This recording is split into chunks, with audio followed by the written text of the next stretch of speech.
দীর্ঘ প্রায় ১৭ বছর ধরে দলের দুঃসময়ে কাজ করেও সঠিক মূল্যায়ন না পাওয়ায় পদত্যাগ করেছেন ঠাকুরগাঁও সদর উপজেলা স্বেচ্ছাসেবক দলের এক নেতা।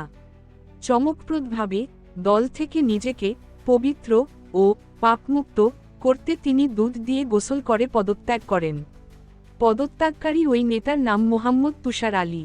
তিনি ঠাকুরগাঁও সদর উপজেলার জগন্নাথপুর ইউনিয়নের ৭ নম্বর ওয়ার্ডের স্বেচ্ছাসেবক দলের সাধারণ সম্পাদক পদে দায়িত্ব পালন করছিলেন।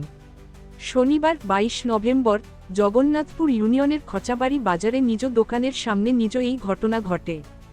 দুধ দিয়ে গোসলের পর জনসম্মুখে তিনি তার পদত্যাগের ঘোষণা দেন। মোহাম্মদ তুষার আলী দাবি করেন, তিনি সুদীর্ঘকাল ধরে দলের হয়ে কাজ করেছেন এবং বিভিন্ন সময় রাজনৈতিক হয়রানির শিকার হয়েছেন। কিন্তু বর্তমান সময়ে এসে তাকে কোনো প্রকার মূল্যায়ন করা হয়নি।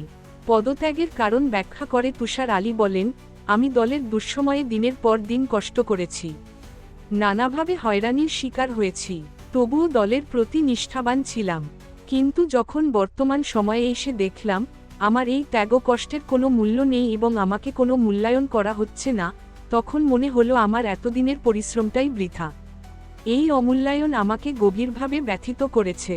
তিনি আরও বলেন, আমার মনে হলো এতদিনের রাজনীতিতে হয়তো কোনো পাপ জমেছে, তাই আমি বিএনপির এই রাজনীতি থেকে দুধ দিয়ে গোসল করে পবিত্র হয়ে নিজেকে মুক্ত করলাম এবং পদত্যাগ করলাম।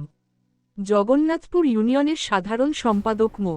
রবিউল ইসলাম বলেন, তুষার আলী স্বেচ্ছাসেবক দলের জগন্নাথপুর ইউনিয়নের ৭ নম্বর ওয়ার্ডের সাধারণ সম্পাদকের দায়িত্ব পালন করছিলেন।